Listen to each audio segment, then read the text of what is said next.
Hello and welcome to Politics War Room with James Carville, and I'm Al Hunt. This week, our guest is prolific author and sports journalist John Feinstein. Now remember, we love taking your questions, so write into politicswarroom@gmail.com or send a tweet to @Politicon for next week's show. Now we're going to get to as many as we can, but don't forget to tell us where you're from. And please check out the links to our sponsors, Miracle Made and Total Gym, in our episode show notes. We thank you for supporting these sponsors because it makes this podcast happen. So please tell your friends about us and remind them to subscribe on Apple Podcasts, Spotify, or wherever you get your podcast. James, I've got a lot to talk about today. Do we? Donald Trump got a financial lifeline of sorts when the bond he had to put up after his New York civil conviction was reduced to $175 million from $475, I guess. He can meet that. It's probably what it should have been in the first place. But more importantly, the New York trial for the money campaign finance, influence peddling, underestimating, all sorts of things will begin on April 15th, brought by the Manhattan District Attorney. And the judge issued a gag order that says, because Trump's out of control. So the gag order applies to him. He can't be criticizing the jury, witnesses, and everything else, as is his want. Now, this is the least serious, I think almost all experts agree, of his indictments. And if he gets off, it's going to be a big deal for him. But if he gets convicted, and I still think the odds are greater that he will, the idea this is the lesser of his indictments won't matter as much. It'll still be a criminal indictment, and that will hurt. Well, first of all, there are some legal experts who think this is really serious, and that the state has a compelling case. The one thing we know, I think this thing is going to be much bigger than people anticipate. I mean, there's going to be a jury, there's going to be evidence, there's going to be reporters, they're going to come out, there's going to be a verdict, and that judge, I promise you, he has talked to Judge Ngorian, he's talked to Judge Kaplan, and he's not in any mood for Trump's bullshit, and he's going to call Trump's lawyers in and say, this is what's going to happen, all right, if he breaks this. And you go back and you tell your client that. So I don't know if you say it's the least serious, but I don't, mostly shit. A felony is serious at any juncture, And, the state of New York is going to argue that he deprived the American people of information that they were entitled to under the law. And I think they're going to convict his ass. I really do. And I think it's going to matter. Well, I certainly don't think it's unserious, James. I agree with you there. Right, I know. When I said the least serious, January 6th is the most serious. I mean, that was an insurrection against the United States. The Mar-a-Lago case is clear cut. He not only took classified documents, he kept them. He lied about them. He tried to keep them back, and what he was going to do with them, who knows? Right. And in Georgia, they have him on tape. So that's all I was really suggesting. Honestly, I'm not. I'm just saying, you're right. Armed robbery is not first-degree murder, but it ain't good. Right. And there's going to be a lot of time. I gather that not only is Michael Cohen, his former lawyer, going to testify, who they will try to savage. I mean, he's not the best witness I'd want. He's not a very reputable guy, but he's got a lot of information about Trump. And I think they will have, I guess, they're going to call Stormy Daniels. There are two things. I don't think there's any doubt they're going to call Stormy Daniels. And number two, I think all Michael Cohen is going to do is collaborate with his written evidence. I mean, I don't think they want, him to say what was said behind, this is what you filed. It's under your name. This is what happened, right? And this is what they did. And this is the canceled check. All right. I just don't think the verdict is going to hang on the credibility of Michael Cohen. Well, I think and hope you're right. I do think that Trump's lawyers will have the boss man will say, go and savage that son of a bitch. No, they will savage him. And they will. And in the end, I think you know what that jury is going to hear? that he went to jail for doing the same thing Trump did. If it's not, Michael Cohen went to the penitentiary for participating as an attorney in an act that he was instructed by his client to do. And they're going to put him on the stand. They're going to impeach him, but that jury's going to hear that. Yeah. I mean, these, one of the things that maybe the greatest ever lived, Walter Dillinger, he worked on a lot of this stuff. And remember, he said the people in Manhattan where he dealt with the appellate division, but that's pretty much the culture of that is pretty competent. These are not some, broods out somewhere that don't know what they're doing. They tend to have very, very, very competent people. You mean the Manhattan DA's office? Yeah, the Manhattan DA's office. Yes. Yeah. And there's some. You see, it's in state court. Now, most people are in jail is that because of state court. State court is, in many ways, much more significant in people's lives than federal courts, but their judgments are just the same and just as enforceable. Yeah, that's true. Well, the trial begins, I believe, what was it, April 15th? And and he's going to have to fucking sit there. All right. I mean, he's going to just have to sit there and take it. And that judge is ready to, do whatever it is for him to sit still and take it. It's going to be a highly unpleasant experience for him. Let's hope so. And does he take a stand? No. I mean, it's not. No. Any lawyer, unless he forces himself up there. But can you imagine any lawyer letting Donald Trump take the stand? No, but if what generally happens, if they think they got a good shot at a hung jury or an acquittal, they won't. But if it said, look, right now, the day before the last day of the trial, they're in a hotel room saying, sir, right now, I got to tell you that I think the jury's going to find you guilty, and you got to take a shot. Yeah. And maybe. I mean, that's the way that generally works. And he doesn't have to decide until the last minute. Yeah. So, I mean, sad, but when you're behind, a lot of times it's not unusual for. It's a Hail Mary. But might be all they got. Yeah. James, also on the presidential front, Robert F. Kennedy Jr. picked a running mate. I think her name is Nicole Shannon. She's a foundation official in San Francisco. More relevant to him, she's the ex-spouse of the Google founder, so she probably, I would guess, has deep pockets. Between that and his flirting with the Libertarian Party nomination, he could get on all the ballots. He's as high as 16% in the polls.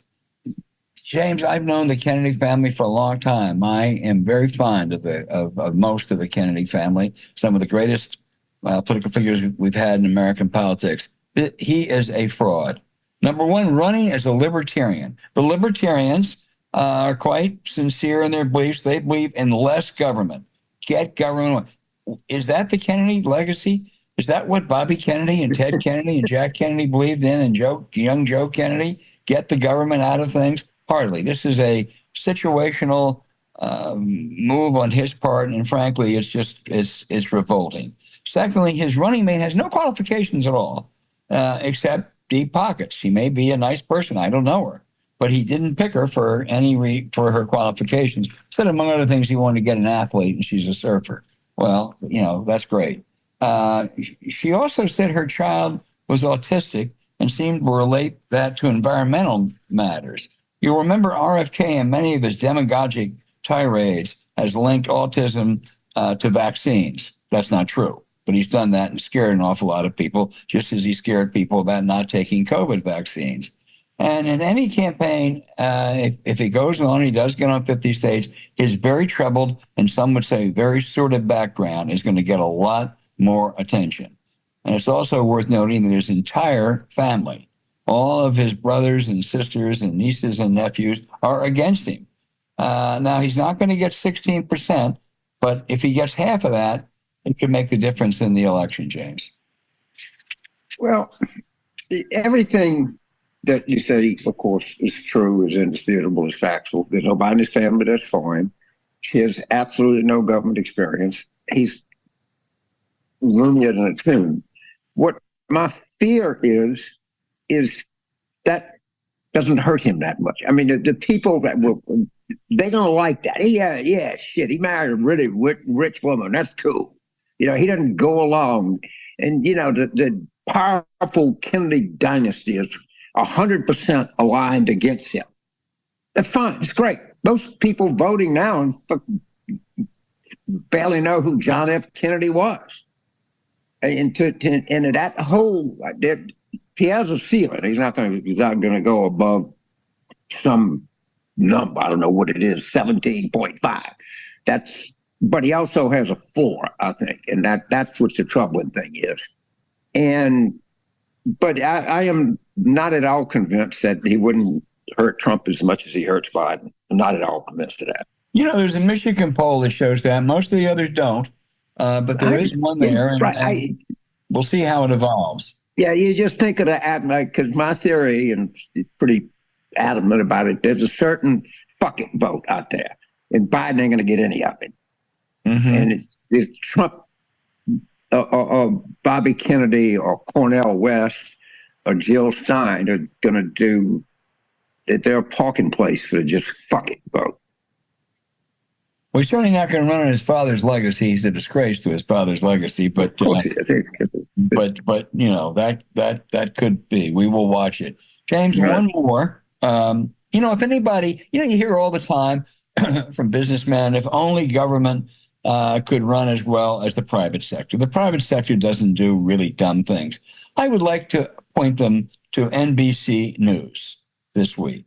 The suits at NBC News hired the outgoing Republican National Committee chair, Ronna McDaniel, as a consultant for $300,000 a year for 2 years. Now, she has been 100% Trump loyalist and did whatever she thought the dear leader wanted, basically. She espoused a lie about a stolen election in 2020. Her home state of Michigan tried to send fake electors. James, it was so bad that her maiden name was Ronna Romney. She's the granddaughter of George Romney and the niece of Mitt Romney, whose campaign she worked for in 2012. But when the dear leader didn't like the name Romney because he just like Mitt, she dropped it. So she only became Ronna McDaniel. So it was an unconscionably stupid decision to hire someone who has shown such little regard for the truth. I predictably, the news staff went ballistic. The suits had to back down. NBC looks awful. The Republicans are going to say, see, this proves everything we've been saying about the media. She's going to walk away with $600,000, maybe more. And I want to say, two of the decision makers in this, you know, I've been critical of television executives. They were former top executives of the New York Times and Politico. So it's not just misplaced television executives. I just think this was one of the dumbest decisions I've ever seen, and they deserve the criticism they're getting. You know, anybody that is still with Trump is a train wreck. Okay, you can't do Trump's bidding and have any kind of credibility. And they thought that they'd bring out some people in, or et cetera, et cetera. And what was stunning to me, and I could tell the employees there just ripped their ass on television. You don't see that very often, and particularly in an industry where, people want to cling to their jobs because it's not, it's not the greatest job market out there for journalists. But boy, they dropped the hammer. Just a couple of things I want to bring up before we move on. First, Alabama. All right, we've been saying this. We haven't lost an election since Dobbs. This was a state house district special election. Okay, right. Trump carried it by one. It's in Madison County. It's pretty educated. It's in Huntsville, but TVA rockets and that kind of shit. So it's not typical out, but it's a 50-50. She won by fucking 25. It's pretty damn impressive. And this is in a string of elections that's coming in, and it's worth noting. Yeah, no, it sure is. Do you mind if I go back to the NBC thing for one more thing? Sure, go ahead. Look, my larger point, I don't think these television networks should be hiring people from politics as consultants. If they want to hire them away and they want to go on and be on the staff, fine. I mean, that $300,000 that they were paying Ronna McDaniel, you could have gotten a really good young reporter who could have added a lot more value to that, or a young producer. And if they're going to hire, and I think it's fine, they ought to interview people all the time and maybe even pay them a token for their inconvenience. But hiring as consultants really bothers me. If they want to hire them as, whatever anchors or whatever have you, as MSNBC did with White House Biden press secretary Jen Psaki, obviously intending to try to get audience and access from that, or earlier with Republican turned Democrat Nicole Wallace. That's okay, although none of these have ever begun to measure up to the journalistic gold standard set years ago by Tim Russert. But the idea, Ronna McDaniel was the worst of the worst. You can't hire people to be a regular contributor to television who tell lies. If you want to have somebody on as a Republican who said, I think the Trump administration economics record was better than the Biden economic record, or you can argue that it wasn't, but that's not a lie. But when you say that the election was stolen, that is a lie. And I think NBC deserves all of the criticism it's getting, and it's not going to go away. Well, I'm not against TV networks paying political people, so I'm going to be very clear about that. It'd be pretty hypocritical of me. But it just goes, the lesson is every time you touch him or anything around him, it turns to shit.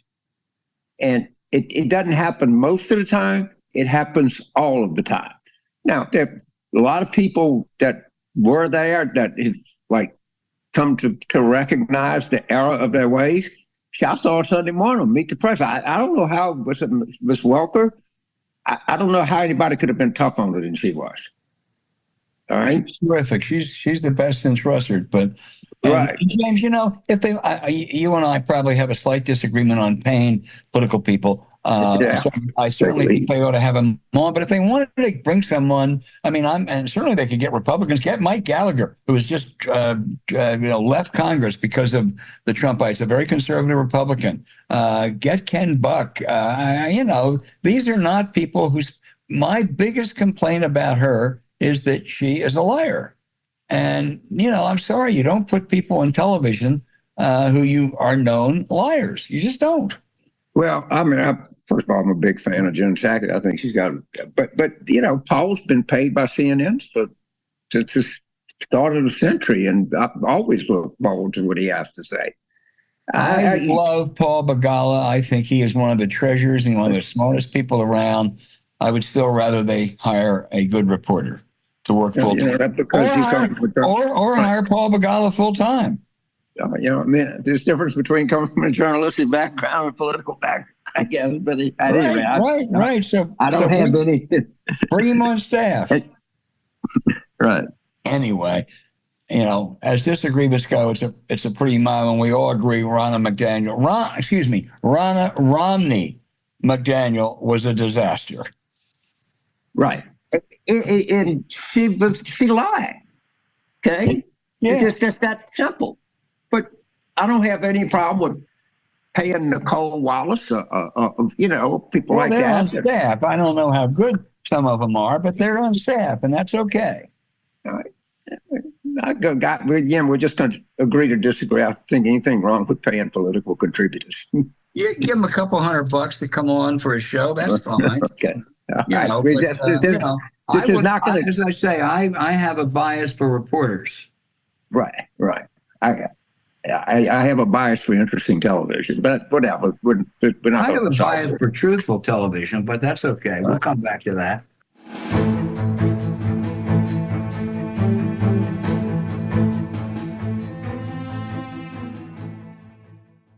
Take your bedroom game to the next level with Miracle Made sheets. You know what? We talk about this a lot. I use it. And again, the most determinative thing is getting sleep at night. That's just how you're going to feel. And the older I get, which is a fact of life, the more important it becomes. And this is a really valuable tool to put together for a good night's sleep. Well, it's been cold out and the heaters are blasting, and that used to mean struggling to find the perfect temperature. But we found a way. My wife does not like air conditioning. We live in New Orleans. Okay? She'll turn it off and open the doors in July. Like, Jesus. I'm not getting a divorce, so I'll get good sheets to sleep on. So your choice is a divorce or Miracle Made. You made the right choice, James. Yeah, absolutely. There's a way to sleep in perfect comfort all night long using NASA-inspired silver-infused bed sheets by Miracle Made. Their self-cleaning, eco-friendly bedding prevents 99.7% of bacteria and requires 3 times less laundry because they stay fresher 3 times longer. You'll stop sleeping on bacteria that can clog your pores and cause breakouts and acne. So sleep clean with Miracle. And trust us, with no more gross odors, life is a whole lot easier on your spouse, particularly if she isn't using air conditioning.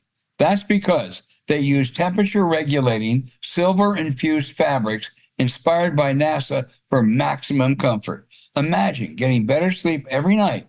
Even better, Miracle Sheets are luxuriously comfortable without the high price tag of other luxury brands.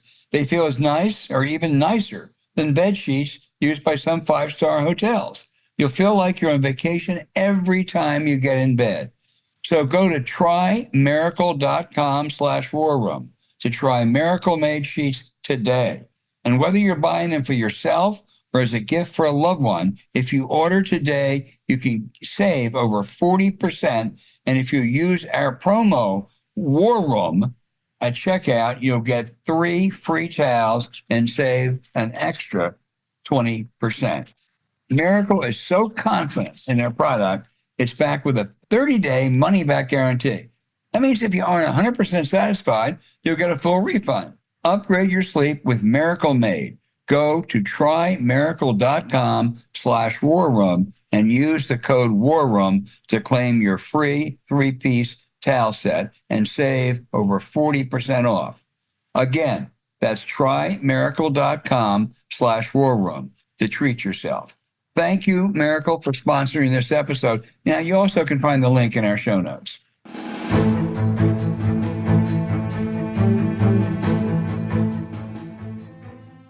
Hey, our guest, James, is America's premier sports journalist, John Feinstein. I've lost count of how many books he's written, and every time I try to mention it, I'm wrong. So let's just say scores on every major sport, including his classic on Bobby Knight, another look at the Final Four. John, it's great to have you on. I love the month of March. First, my parents were married in March, enabling me to interview today. Secondly, spring starts in March, and I have always loved March Madness. But you're worried that the NCAA's greed could diminish or debase this iconoclastic event. Yeah, I am, Al. And one of the things that is a problem in all sports to me is the constant expansion of postseason. Once upon a time, making postseason in baseball was a big deal because only 4 teams made it. Now 14 make it. NFL now has 14 teams, including 3 wild cards from each division, each conference, excuse me. And the NCAA tournament hit a home run in 1985 when it expanded to 64 teams because everybody had to play a first-round game. The little guys from the so-called one-bid conferences got their shot, as we saw last week with Oakland and Yale. and James Madison, all advancing. Oakland beating Kentucky. Think about that. But now the presidents want more. They expanded to 68 in order to let in one more at-large team from a major conference back in 2010. And now they're talking about going to 96 teams or even 128 teams. That's just way too many, Al. It's all being done, as everything in sports is, for money. And they want more TV money, and that means more games. And the problem is, if you add any more teams, I mean, the Big Ten had 6 teams this year. The Big 12 had 8 teams. So did the SEC. Most of them are gone from the tournament because you don't need the 8th best team in the SEC or the 5th best team in the Big Ten in the tournament. And now they want to expand more. Do we need 10 teams from the SEC? Do we need 8 teams from the ACC? It's as usual a money grab that is going to go too far. I can argue all I want that they shouldn't expand. They're going to expand. Yeah, and it's interesting. At the same time, they have, because of the tournament, they cut the March Madness. They cut back on the conference tournament championships. I mean, you went to Duke, I went to Wake Forest. I used to love the ACC tournament, the Big East tournament. Mark Shields and I went up all the time. I saw Mitch Daniels, the former president of Purdue, who said, we don't much care about the Big Ten championships anymore because we're getting ready for March. I think that loses something that was really valuable for schools. And I'm in yesterday. Yes. John, do you think the ACC, as we have known it, is going to exist 5 years from now? I'm not sure, because all existence in college athletics is dependent on football. Florida State and Clemson both want to get out of the ACC to go to the SEC, James's conference, or to the Big Ten, because they have the most television money for football. Has nothing to do with basketball, and certainly has nothing to do with any of the non-revenue sports. And so I don't honestly know the answer to that question, whether the ACC will exist in 5 years, because if they lose Clemson and Florida State and they're about to go to court with both schools, they're not going to get nearly the TV money that they're getting now, which is still less than the Big Ten and the SEC get. So I think that's a very good and legitimate question, which I wish I had the answer to. And the key may be North Carolina. If they leave, it's gone.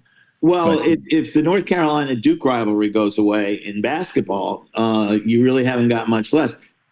But you were just discussing the ACC when you were in college, when I was in college, was the premier basketball league in the country. There wasn't any doubt whether, the outlier, of course, was UCLA and John Wooden, but the ACC always had excellent basketball. Then when John Swofford was the commissioner, he decided he wanted to make it a football conference. So we went out and recruited Syracuse and Pittsburgh and Notre Dame, which plays basketball in the ACC but not football. All these mediocre football schools to join the league. So instead of being an 8 or 9 team league where basketball reigns supreme, it's now a 15-team league in basketball. And I was at the first day of the ACC tournament.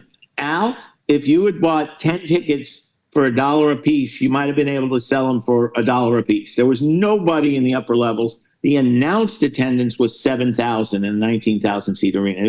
It's embarrassing. And one of my rare smart moves, I bought them a month ahead of time and was able to sell them a week ahead of time. Thank God. You were lucky. I know. We mentioned Kentucky. That was long considered the bluest of the blue bloods. Yep. They haven't Other been than UCLA. Well, but since the Wooden era, at least. Right. They haven't been in the Final Four in 10 years, haven't won in 12 years. In the last 3 years, they lost to St. Peter's in the opening round and then to Oakland. They have 3 or 4 kids who they say are going to be first-round draft choices. So clear. Has Calipari just lost it, or is it simply you can't win anymore with just these one-and-done freshmen?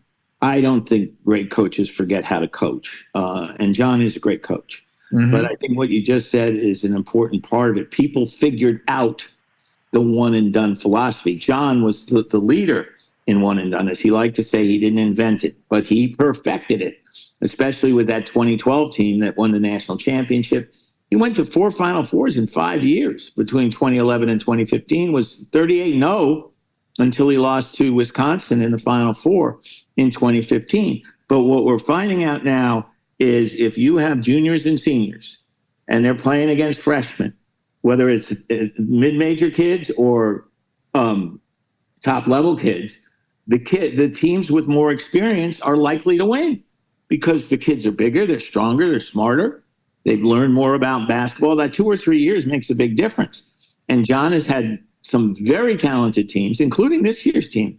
I thought if they got on the correct run, they could go to the Final Four. Shows you what I know about basketball. The biggest problem with the one and done teams, and that's what John still has, is they haven't learned how to play any defense yet. John's team scored over 100 points like 6 times during the season, but they couldn't guard the 3 of us. And you don't win. Well, that may be a little bit of a stretch. Well, maybe, but I still have a pretty good left hand. I know. I know that crossover dribble. Exactly. You know, right now, though, I just looked at it. There are several hundred players who the tournament's still going on. Who are already in something called the transfer portal. Correct. They are there and they're looking for a. I don't think they are players who are looking for what school has the best chemistry department or even the most attractive dorms. But it's about money, I would assume. What is the going rate now for a top player in the transfer portal, John? A top player, it can be into 7 figures very easily. And for kids coming out of high school who are considered one and dones and future NBA players, it's into 7 figures.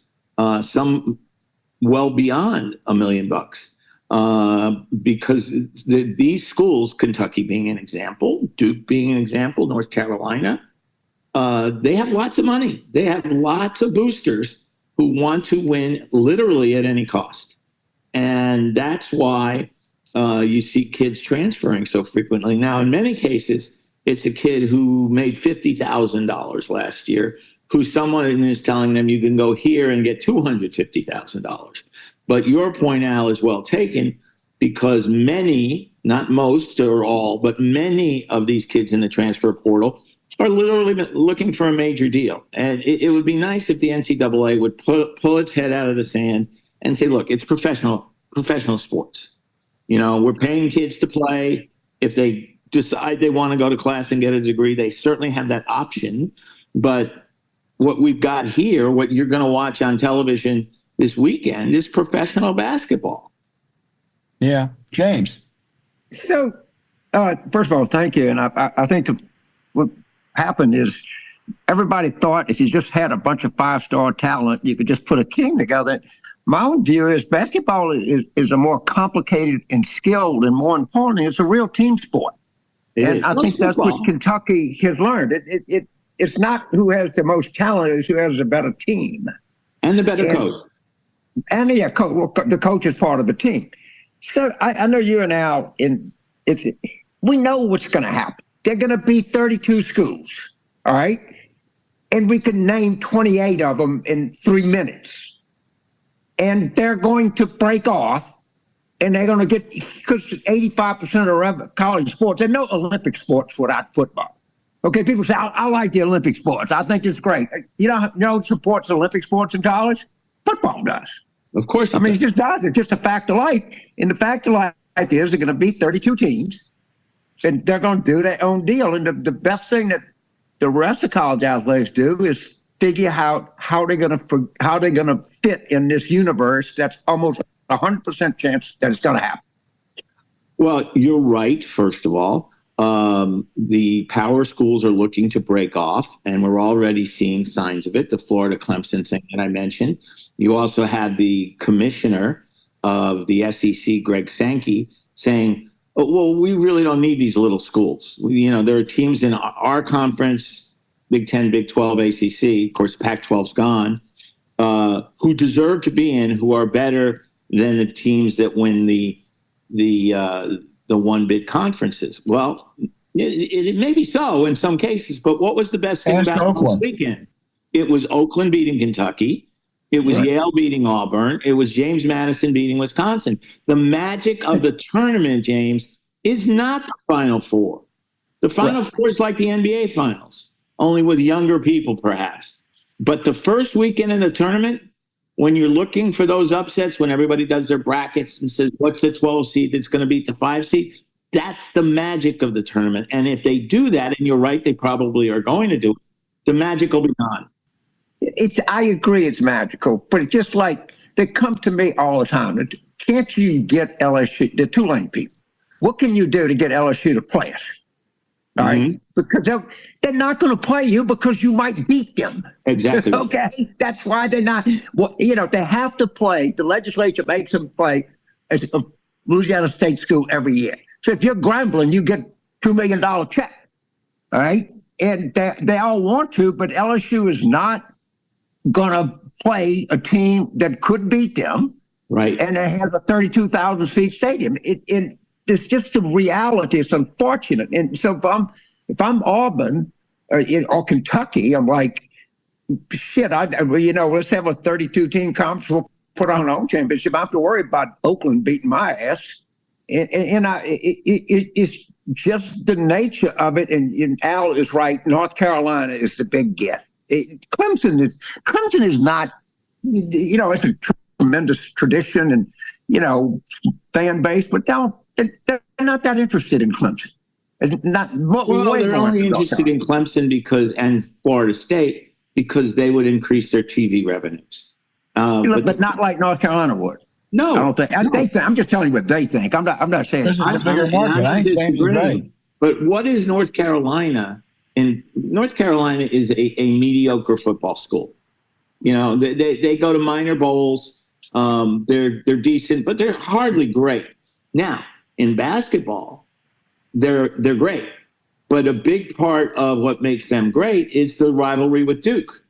So, John, let me back up because I agree with James. They are a mediocre football team, but they're a hell of a lot better market than Clemson, South Carolina, and it's about money. Yeah. So markets really matter.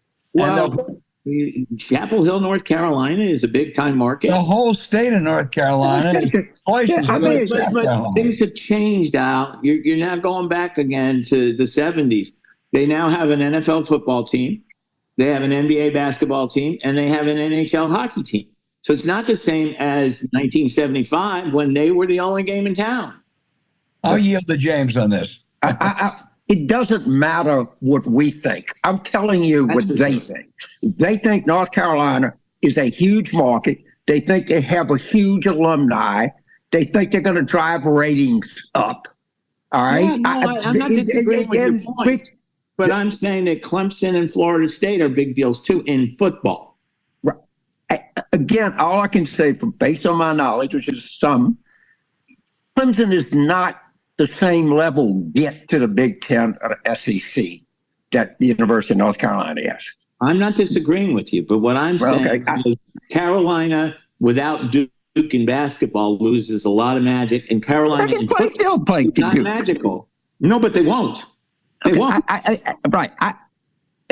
Again, the reality of sports, and we all know where it's going, and the more that we pretend otherwise, and that does not mean, who cares, the ACC tournament? Well, who won the National League Central last year? You're right, there's 14 teams. No one gives a shit who won the National League Central last year, all right? And the wild cards, win the football. Wild card won the World Series. It's just where it's going. And it's good to lament and talk. I watched that thing on the history of the ACC tournament that was on, I don't know, Netflix or one of these places. No, it's on the ACC network. And it was great. I mean, I just some memories that sort of came up, but Bones McKinney and Vic Bubba, that's it ain't around no more. Just gone. But there's the expansion of these leagues, James, has a lot to do with what you're talking about. Because the expansion is all about TV revenues. And why in the world would the Big Ten want Maryland and Rutgers? They fucked up. But it's about TV revenues. They looked at and now the Big Ten stretches from Maryland and Rutgers to USC, UCLA, and Washington. I mean, are you kidding me? So if I were Vanderbilt, if I were Mississippi State, if I was Rutgers, if I was Purdue or Northwestern, I would be very, very uneasy right now. Well, uneasy, but the money keeps rolling in. That's why I still remember when Rutgers in Maryland joined the Big Ten, which is, I think, 10 years ago now. I saw David Stern, the late NBA commissioner. Oh, he's a great guy. Oh, great guy. I saw him at a Hall of Fame induction. And I said, what do you think about your alma mater, Rutgers, going to the Big Ten? And he looked at me, he said, Maryland and Rutgers playing football in the Big Ten is child abuse. And if you look at the league records of those two teams in the last 10 years, he's not wrong. He was not wrong. But Maryland was so broke that they had no choice. Rutgers has always wanted to be big time in football. It never has been, but they somehow thought and never will be that, going into having Michigan and Michigan State and Ohio State come into their stadium there in New Brunswick. It's actually not New Brunswick. It's across the river, whatever, would somehow make them big time. All it's done is make them embarrassed. I want to add one addendum to the one thing I do know is a little bit about North Carolina politics. If UNC goes anywhere, state has to go too. The legislature will insist they go as a package.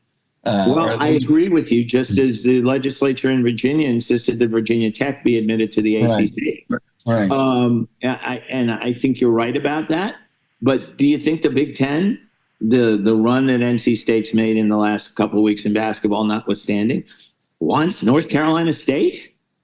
No, but maybe it's worth it for that matter. They don't want Duke playing football. But if they get North Carolina in the deal, maybe. But maybe. James, do you mind if I change subjects just for a second? Okay, go ahead, whatever you want. The greatest player in baseball, arguably since Babe Ruth, is Ohtani. He is just extraordinary. The story this week, John, it's disturbing. I don't know what happened, but the stories have shifted. Clearly, his interpreter was was a big gambler. There's about $4.5 million, $5 million involved in this. Ohtani says he never gambled. The whole thing really is upsetting. Very upsetting. Because Ohtani is so important to baseball, because he's unique, pitching and hitting. He won't pitch this season, but it's very disturbing, and it's very easy to say, if it's his word versus the interpreter's word, it's very easy to say the interpreter's the liar here. I'm not, and it doesn't matter to me whether criminal charges are eventually brought or not, but it sullies baseball because of who it is. And Ohtani, his record until now has been completely pure. This is my friend Mike Wilbon on Pardon Your Interruption yesterday said, "Oh, it's too soon to be concerned." No, it's not. It's way past time to be concerned. And Rob Manfred has a real mess on his hands right now, rather than use a more eloquent word.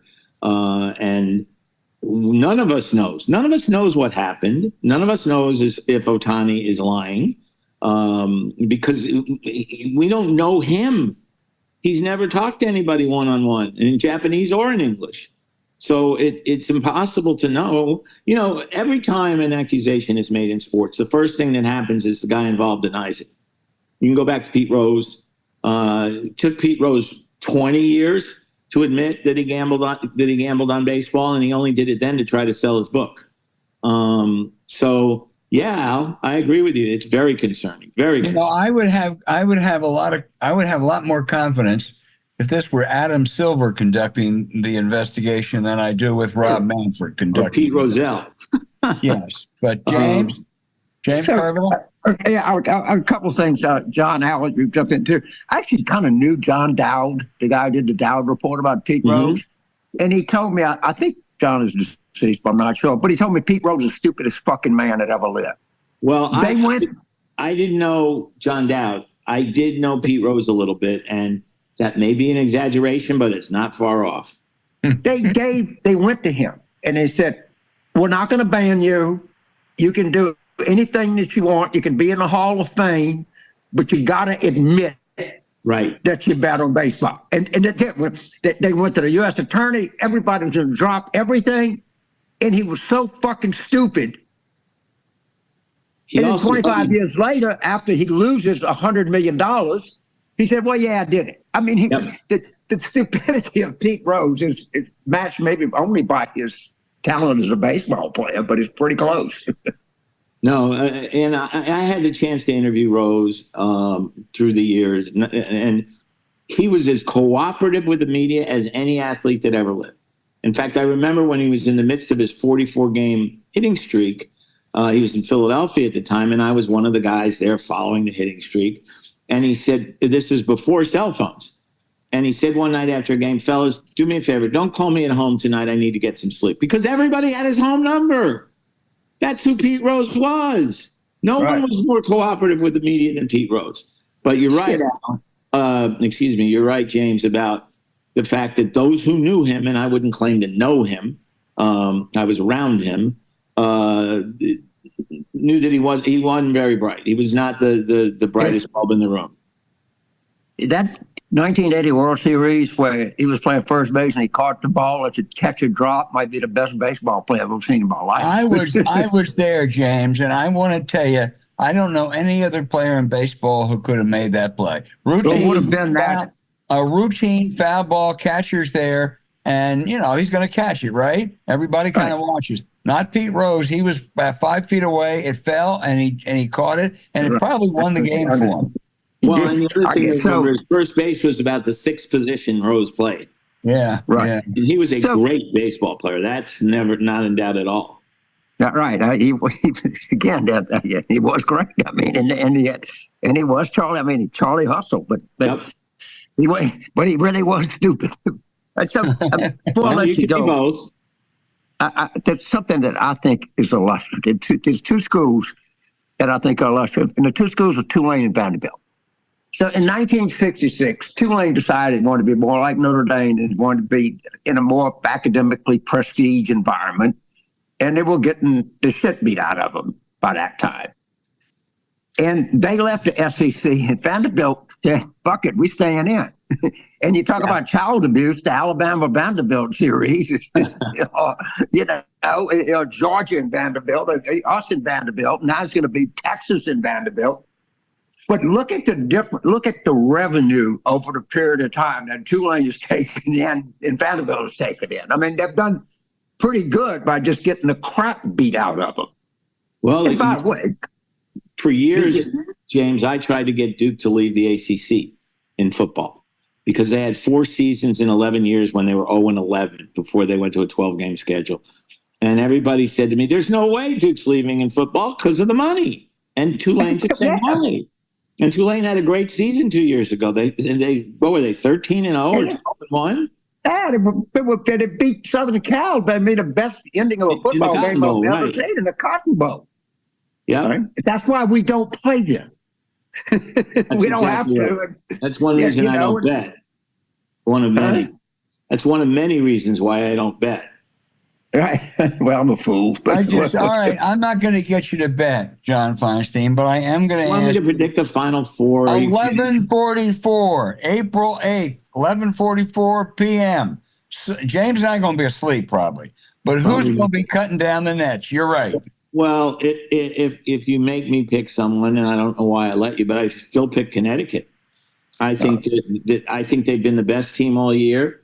I don't understand why the so-called prognosticators or whatever they call themselves, bracketologists, kept saying before the last weekend that Purdue would be the number 1 seed in the whole tournament. I mean, to me, maybe I'll be proven wrong. I'm proven wrong all the time. I just think Connecticut's the best team. And Danny Hurley's done an amazing job coaching a team that lost 5 of its top 8 scorers off of last year's championship team. And they may be better this year than they were last year. No, he's proven to be a fabulous coach. Yep, he has. He's in the Jim Calhoun mold. He's the little brother who's become the big brother. Yeah, incredible family. James, this has been fascinating. I knew it would be. Anytime we get John Feinstein on, John, you're writing a new book, right? I am. It's on Ivy League football, which is a lot more fascinating topic, certainly to me, than it would be to most SEC fans, let's say, or ACC fans, because the kids are good players. 22 of them were in the NFL. The last time there was a count in 2022. I don't know the count for 2023, but I think it's similar.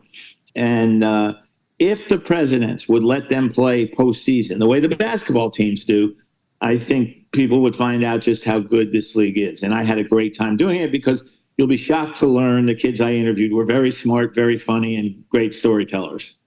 Geez, I hope Dick Kazmaier and Chuck Bednarik are in it, John. Well, they're in it, but I didn't get to interview them.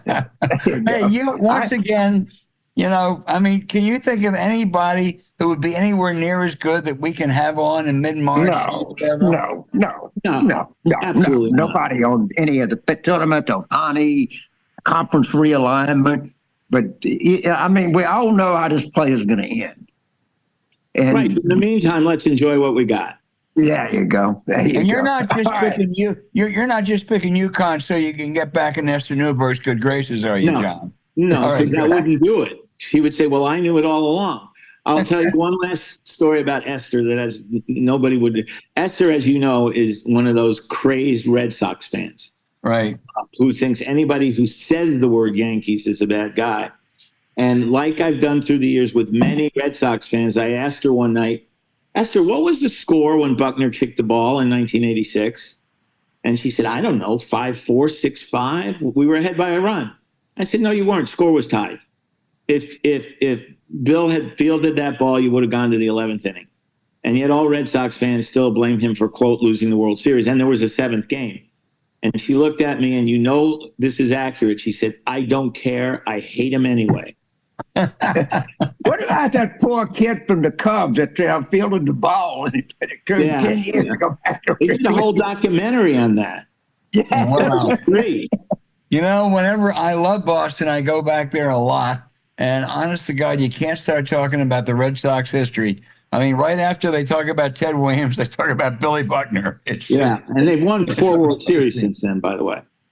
And every time I go to Boston, I like it more. I don't go for some reason. Now I go to New York, go to Los Angeles a lot, whatever. But I love that city. Walk around. If winters weren't so damn cold, I'd live there.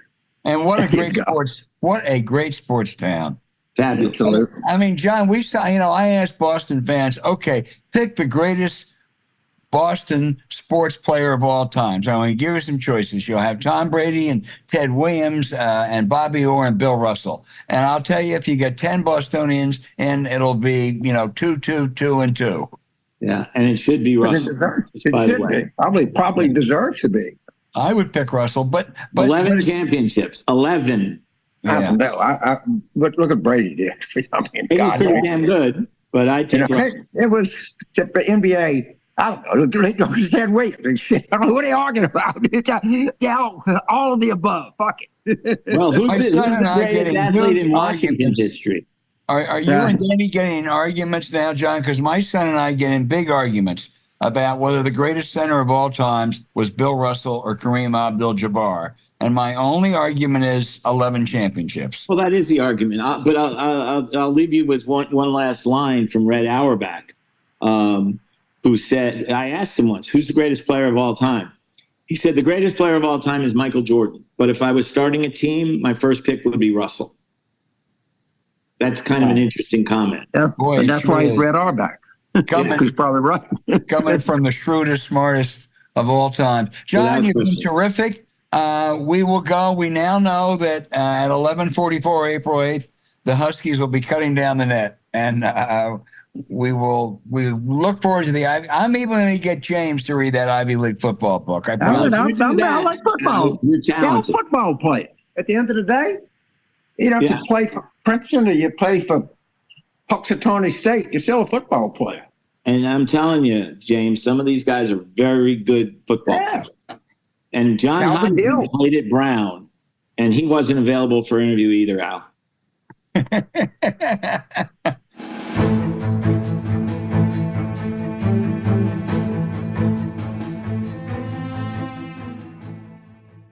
Save money, save time, and get healthier with Total Gym. Yeah, boy, I tell you what, when you're my age, you can't go out and run like you used to. And I exercise every day, and it's unbelievable. When I first started many years ago, you didn't have these options. Right. And this is something that any piece of medical research, any longitudinal study, I don't know, whatever it is going to show you that exercise is a very, very positive thing in a person's health, and you can do it. It's easier to do. You don't have to go anywhere. You can do it at home. You don't have to pay fees to the athletic club. I think it's terrific. I think the government ought to send everybody one, to tell you the truth. That would be socialism. I just happened to be at a meeting with a whole bunch of neurologists, some of America's great neurologists, and the word is, as you get older, keep your mind and your body active. It really is important. And, because it's tough to find time to go to the gym. As you said, how much you benefit from a home workout. But finding a system wasn't easy. So we discovered a convenient home workout we love with Total Gym. Now, if you want a total body workout in just 10 to 20 minutes, you need a Total Gym. Right now, you can try Total Gym for 30 days for just $1 plus free shipping. Now, seriously, $1? The Total Gym Fit, Total Gym's newest model, lets you do over 85 exercises in one home gym. You never get bored working out again. Total Gym accommodates all fitness levels from ages 8 to 80. Literally, anyone listening to this will enjoy the Total Gym. Total Gym works out multiple muscle groups simultaneously, so 60 plus minutes becomes only 10 to 20. I really like that. I get in a high intensity session this morning after breakfast. You work and up a sweat in only 15 minutes. So I have plenty of time to prepare for this show. I hit my legs, core, shoulders, and everything in between. You're so much more confident in your movement and strength, and we know Total Gym is going to improve your life. So Total Gym works by using a percentage of your body weight as a resistance. Setting the resistance level higher builds muscle, setting it lower tones and slenders. The unique design allows you to easily move from one exercise to another without having to add or remove weights. That means you can do strength training, cardio, and stretching all in one machine.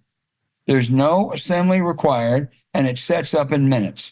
Plus, it folds conveniently for storage. Now, how great do you feel after a workout, James? I have no time I would feel better. The other thing I would say about me, it's just me. When I don't work out, I feel bad. And I don't know if it's psychosomatic. I don't know if it's got it in my mind or something. But if I don't, and I like to work out in the afternoon. I mean, I'm just a guy with a routine. What can I say? Well, James, I'm like you. I haven't anymore because of my knees, but for 40 years, I ran every day. I may have missed 4 or 5 days a year. And it would be days like the worst snowstorm Washington ever had. And there I am on Wisconsin Avenue. I'm the only person out there running. With Total Gym, I could have avoided that snowy Wisconsin Avenue. So yeah, when I first started running, they had the Bauman waffle shoe. All right, I mean, they didn't have the convenience of exercising today compared to what it used to be. Is all the difference in the world. I mean, you really don't have a good excuse. No. Forget fitness fads, get results. Remember, it only takes 10 to 20 minutes a day to reshape your body. Head to totalgymdirect.com/war room for an additional 20% off your order. Plus, that includes a free ab crunch attachment and free shipping. Please note that War Room is in all lowercase. This special offer won't be available for much longer. That's totalgymdirect.com/war room for an additional 20% off. And make sure you go to our URL, totalgymdirect.com/war room, all lowercase, so they know we sent you. You also can find the link in our show notes.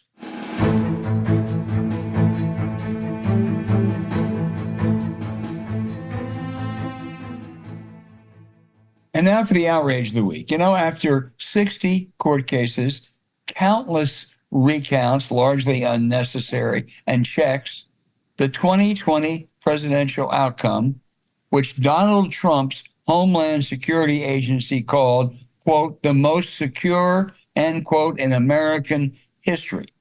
Those who say it wasn't either are ignorant of the facts or they are liars. And they don't do well under scrutiny.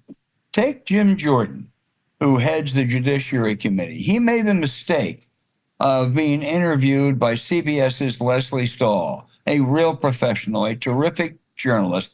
Just listen to this tape as she asked him about whether the 2020 election was won by Biden. Well, what about this idea that the 2020 election was stolen? You think that these companies should allow people to say that, and individuals can make up their own mind, and that there should be... I think the American people are smart. Look, I've not said that. What I've said is there were concerns about the 2020 election. I think Americans agree with that. No, they don't. You don't think there were concerns with the 2020 election? Most people don't question the result. That's all I'm saying. They don't question whether Biden won or not. Right? Right. Most people don't question the outcome. Right. The silence you might have heard after Leslie twice noted that most Americans accept that Joe Biden is president. She said, right. That was Jim Jordan squirming. His only alternative was to lie, and then she really would have nailed him. All right, James. So I've been in the news a little bit here, Marine Dow column, and I referred to, quote, preachy, unquote, females being too prominent in Democratic culture. And it's kind of funny, I became like a Fox News favorite, Jesse Waters and, it's not with Fox News, but Megyn Kelly and everything. At the same time, the University of Utah women's basketball team was playing in the regionals in Spokane. They're being hosted by Gonzaga, and they stayed in a place, I think, Coeur d'Alene, Idaho. And people were going by in pickup trucks yelling the N-word at these athletes, at these women athletes. And let me tell you something. I'd rather spend the rest of my life in the faculty lounge at Berkeley, or the faculty lounge at Colgate, than spend 1 minute with these assholes sitting there using the N-word, cursing out young female athletes.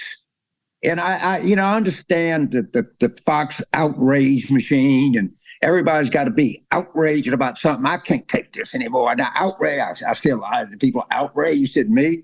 Why don't you get outraged at something that is really to be outraged about? And that's people going by in pickup trucks calling people the N-word. And I'll say one more thing. You know what? All those people that did that, they all have in common one thing. None of them are Democrats. And I'm fine. Stay where the fuck you are. Where was it again in Idaho, James? I might be mispronounced. I think I pronounced it. It's called Coeur d'Alene. It's about 30 miles from Spokane. Right. It's, Idaho and Washington are right there. They had to move that team. And Gonzaga was very supportive. I'll be very clear. And they had to move the team to put them at a hotel in Spokane. When young athletes, and of course they lost the second round, they're good. I know they're good because we beat them to go to Final Four last year. And I think those young women were so distracted that they lost the second round game. But it's supposed to get outraged at preachy females. To me, it's somewhat of a political liability, but it's not anything to get out totally. These people are a million times worse than that. Yeah, they are.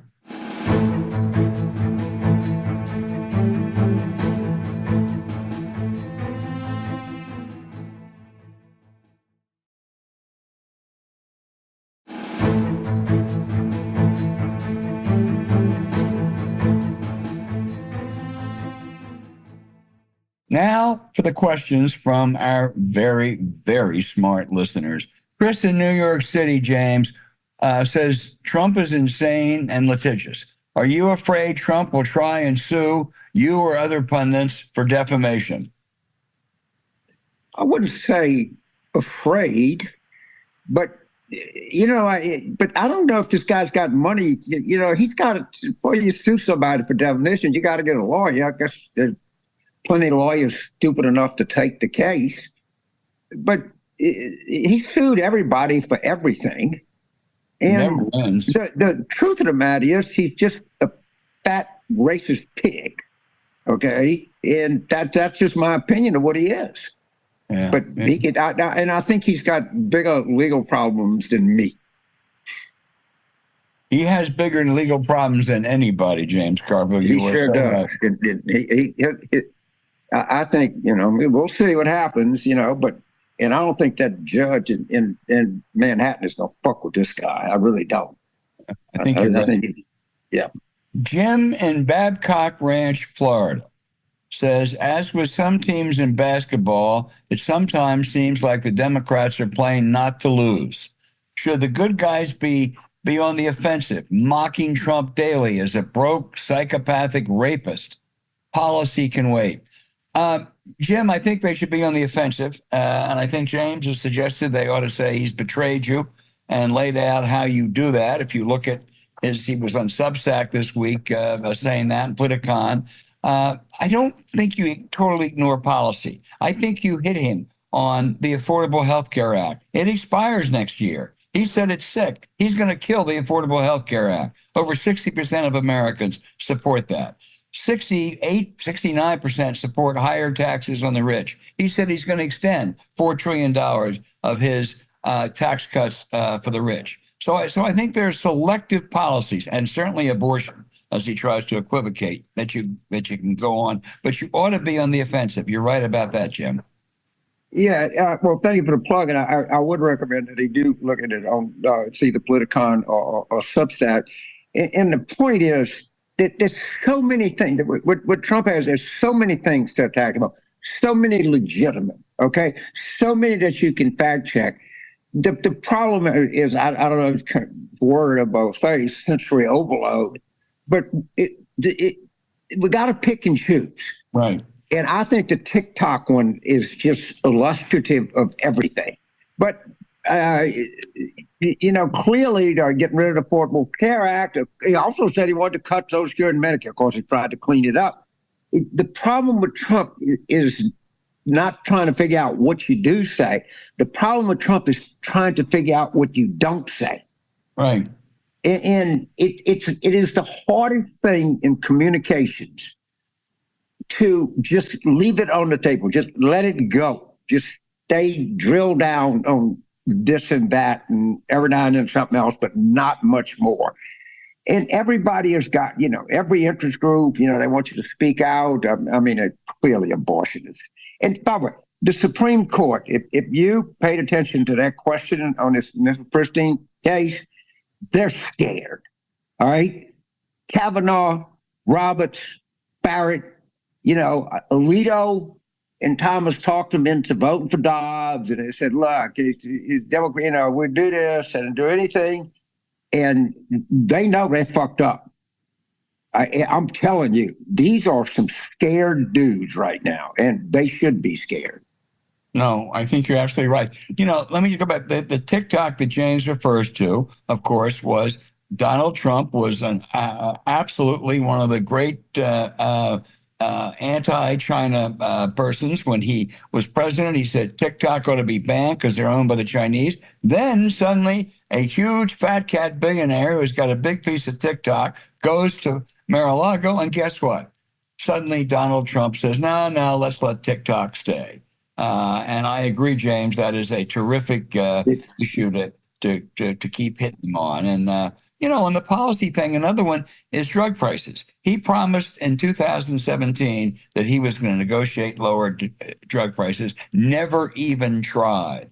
There's a basket you can put together that go to the theme you have enunciated. He betrayed you. It wasn't you were wrong to vote for him, but he has betrayed you. Drug prices, Affordable Health Care Act, TikTok, all fall in that category. Right. The only thing, Alan, I'd say is the TikTok story is so left because people don't like China, and probably for good reason. I mean, I think anybody'd say they poaching, our patents, they have unfair trade to do. I'm sure all some justification.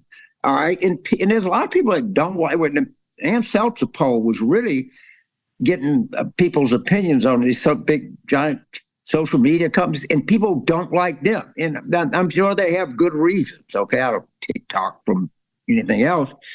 And,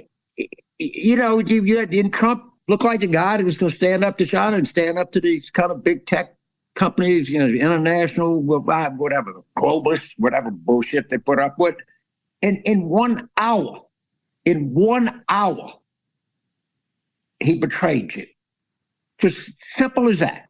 It's very clean. It's very everything. And you can attack him for running for president and being in debt, and you have to know who the donors are, of course, which you should. And there's so many delicious attacks on him. It's just hard to mentally leave him on the table, but you got to. Yep. Patty in Oakland, California. Wonders, she says, I'm clear Patty's a Democrat. She says the right-wing machine would ferociously attack any candidate. Too old might appear mild. Another candidate might look more attractive, but crack under the immense pressure of what the right might throw at them. Might Biden be the best as the devil we know? Well, he's so much better than Trump. It's not funny, all right? I think she's thinking of other Democrats would, I'm not going to. I thought that we should open the process up, that we have a staggering amount of talent in the Democratic Party that people don't realize. I was hoping for a different decision, but, as we say, hope in one hand and spit in the other, but where we are. And, let's go. Let's get it on. Yeah. Jeffrey in New Albany, Ohio, says after Congressman Dan Buck leaves, the Republican majority is only one seat. That's also next month. Congressman Mike Gallagher, too. It'll be one seat when Mike Gallagher of Wisconsin leaves next week, halfway through his term. Can't the Democrats flex enough muscle to get a couple of the 18 Republicans in Biden districts to flip parties? Will we finally get action on Ukraine, Russia? No, Jeffrey, they won't. They won't flip parties now in the middle of the election. But I tell you something, there's a number of them who are ripe for defeat next November. And the Democrats, and I think Hakeem Jeffries, is succeeding Nancy Pelosi was as tough a job as there was, and he has really measured up so far. Easier in the minority, but I think he's going to keep the pressure on him. So the Mike Gallagher story, in my opinion, is underappreciated and underreported story. This guy's resume was golden. I'm gonna tell you, the Tammy Baldwin people, were I don't know, so use the word, they had their fingers crossed that he wouldn't run for the Senate because they thought, and probably correctly, he was by far the strongest potential opponent. And he didn't just resign. He didn't just say, I'm not going to run. He put his resignation on a date, and it's a very red district, that they couldn't have a special right away. He went out of his way to fuck them. I mean, you say, well, he made I forgot the facts, but like April, he made it effective April 14th because April 19th. Yeah, April 19th. But I know he's going to tell his story. Man, I tell you what, if I was a journalist, I'd be hounding that guy and saying, talk to him, I'll fly out to Green Bay. But not just him, there's something, and I know it's discard, it's Washington, it's partisan, but this all of a sudden, they're like, fuck this, I'm out of here. Well, I want to plug myself, James. I want you to read, and I know you will because it's us, our Substack for early Friday morning, because my whole piece is on Mike Gallagher and the other really smart conservative Republicans that Donald Trump has driven out of office. And who Okay, Al, if you think about this a lot, there's something that happened. I mean, Donald Trump was around. Mike Gallagher was during Trump's presidency. Mike Gallagher stayed a Republican, stayed a member through January the 6th. All right, there's something deeper going on here. What it is, I don't know. But a guy like that, sticks with the team and McCarthy, and, vote somebody down. But there's something that happened that these guys just can't take it anymore. It gets worse, James. I mean, basically, on votes dealing or matters dealing with impeachment, dealing with immigration, dealing with anything, they take their orders, from the boss man, Donald Trump. That's a hell of a way to serve in Congress. Something happened in the spring of 2024. I don't know. Yeah, Maybe it was an accumulation of things. I don't know. That was one. Yeah. But there's others that, Kid Buck, no one's too surprised about him. Gallagher you're a good journalist, and that was smart to seize on that. That's going to continue to be a story, I think. It sure is. James, we're going out West Coast. George in San Francisco wants to ask you, will Dobbs open the door for moderate righties and the undecided to vote for Biden? What's the best message? Well, definitely. And I mean, again, we could argue there's causation, but we hadn't lost an election since Dobbs. And it is almost impossible to see how this doesn't have some impact. And by the way, Trump knows it. All right, and this is what the kind of fault thing is. The pro-life people have been beaten so bad. All right, Trump has now said, well, maybe we could do 15 weeks. Yeah, he likes that number. You understand, if you do 15, 16 weeks, that's Roe. You've given up. They have thrown the towel in, and the public will not let them surrender. They won't take terms. And Yuckin tries it, and oh no, we're gonna find some middle ground here. And I'm come from a very, very Catholic family, and if you believe, and some people do, it doesn't make you a bad person, that this is murder. Well, how can you be for it after 3 months? Right. I mean, the whole pro-life, the worst thing that has ever happened to the pro-life movement in the United States was Dobbs. And they know it. They know it. And I think, James, the message that appeals not only to Democrats, but to as George describes them, the moderate righties, is that we basically want to codify Roe. We live with it. It works. We want to codify it. And don't get caught up with them saying, are you going to allow an abortion, after 9 months? Don't let them get caught up with it. Just codify Roe. And when they came and say we're for a 15-week ban or whatever, that's the opening salvo. That's what Glenn Youngkin tried. You're right. Alabama told us. I don't worry because they don't fucking believe them. All right? They don't, for whatever it is. These voters think that they'll just lie about this, and people didn't think that they would do this. Right. They're going to like Trump's trying to hold 15 weeks, and we should say we ought to codify these rights because they take more away. But I'm going to tell you, the Supreme Court, these motherfuckers are scared now. They scared. And they I can't believe we let Alito and Thomas talk us into this, because they thought that whatever you lost from Democrats and independents, you'd make up by increasing enthusiasm among the base.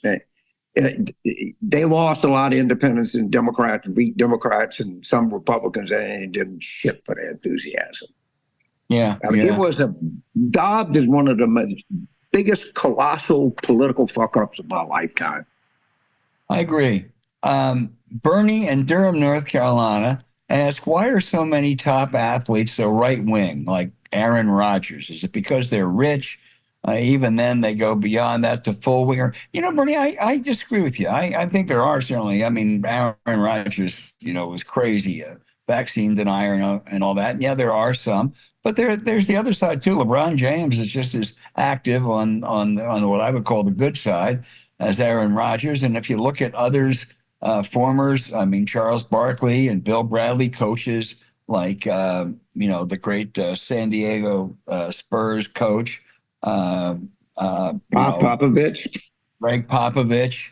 Mike Krzyzewski used to be a Republican. I think Trump corrected him on that. There was no more progressive person in the 70s and 80s than Dean Smith, the great Carolina coach. So I don't think there is what do you think, James? I don't think there's a real right wing. Like, take Hollywood entertainment out of the equation.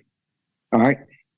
Professional athletes, a group of people making, $1 million a year or more, are more democratic than any other industry that I could. Right. I'm trying to think off the top of my head. I can't think of another one outside of entertainment where you have these monstrous salaries, and you got a lot of Democrats. I mean, a lot of these guys are like, shit, the Trump tax cuts.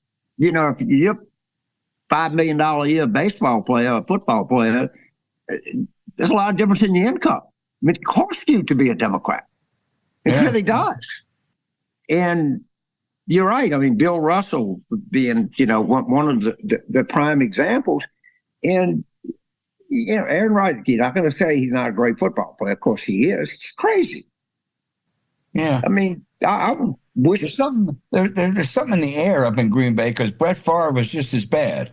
But he was corrupt too. Well, yeah. I mean, it wasn't his politics. I mean, that shit in Mississippi and stealing from these poor kids. And it's so weird, and I don't think we've seen the last of this story. Oh, but yes, he was a great football player. There's no doubt about that. No question, he was, as is Aaron Rodgers.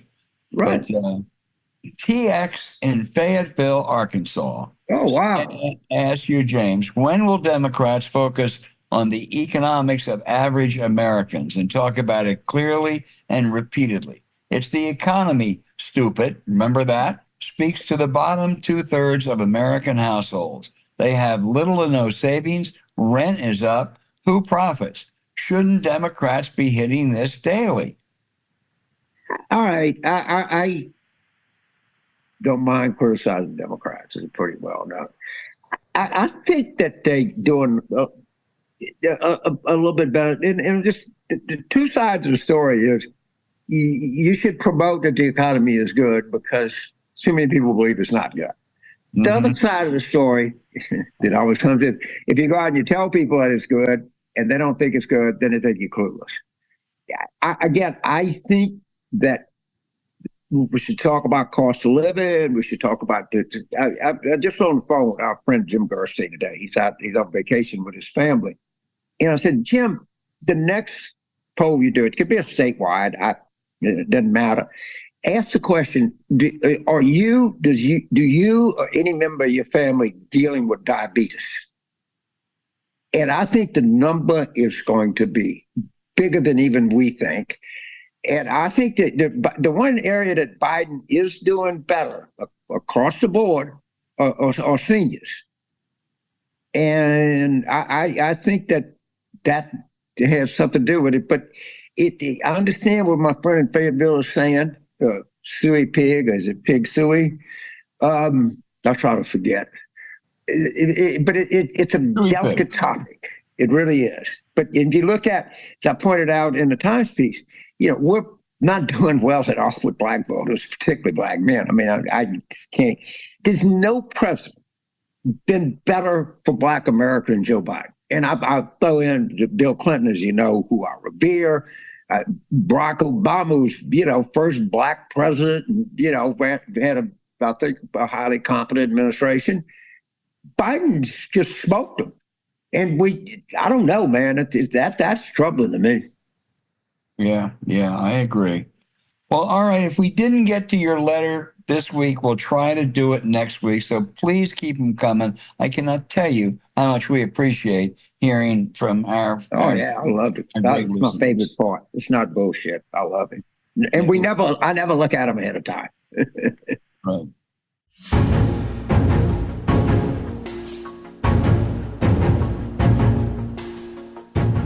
Thanks for listening to Politics War Room with James Carville, and I'm Al Hunt. Don't forget to send your questions for us by email to politicswarroom@gmail.com or tweet them for next week's show at Politicon. Following this episode, we'd really appreciate it if you'd check out the links to our sponsors, Miracle Made and Total Gym, in our episode show notes. We thank you for supporting them, because when you do, it helps make this podcast happen. Now, to keep up with us, subscribe to Politics War Room on Apple Podcasts, Spotify, or wherever you listen. You also can find other shows you might enjoy on the Politicon YouTube channel, or when you search Politicon on your favorite podcast sites. Remember, please rate the show with a 5-star review. We'll be back next week with another show as we continue our War Room planning.